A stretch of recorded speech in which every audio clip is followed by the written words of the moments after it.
안녕하세요. 저는 은혜와 평강교회 송진명 목사입니다. 오늘은 출애굽기 1장 1절에서 14절 말씀, 인생은 한치도 알 수가 없다는 제목으로 여러분에게 말씀을 전하고자 합니다. 오늘부터 전하는 출애굽기는 이스라엘 백성이 요셉의 요청으로 애굽 고센 땅에 머물다가 요셉이 모르는 왕이 나와 노예로 전락하게 됩니다. 그리고 430년 동안 지내다가 하나님께서 모세를 부르셔서 애굽에서 이스라엘 백성들을 구원해내는 역사를 기록하는 것입니다. 그 이후 십계명과 성막을 주셔서 하나님의 백성으로서 하나님께 예배드리고 하나님의 계명을 지키며 살 것을 기록한 책입니다. 하나님께서는 특별히 한 민족을 구체적으로 택하셔서 그들의 왕이 되시기로 작정하셨습니다. 그 언약이 바로 아브라함과의 언약이었고 이제 그 나라가 시작되는 것이 출애굽을 통해서입니다. 따라서 구체적인 하나님의 나라로서 이스라엘의 시작은 출애굽기에서 이루어집니다. 특히 그들이 애굽을 탈출하여 시내산에서 하나님과 맺은 언약의 백성이 되었을 때 정식으로 하나님의 다스림을 받는 한 나라가 시작된 것입니다.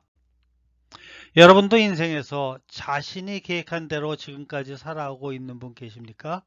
아마 이런 분은 세상에 한 사람도 없을 것입니다.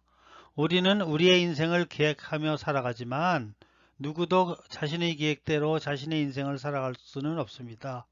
이렇게 우리의 인생은 한치도 알 수가 없다는 것입니다. 오늘 본문에 보면 야곱과 함께 애굽에 내려간 이스라엘의 자손은 70명이었습니다. 그런데 그들의 숫자가 애굽에서 엄청나게 증가하여 남자들만 60만이 됩니다. 요셉이 아버지와 자신의 형제들을 애굽에 내려와 살게 할 때에는 그들 자손이 영원토록 잘 살 줄 알았을 것입니다. 그런데 요셉을 모르는 왕이 나라를 다스리게 되었습니다.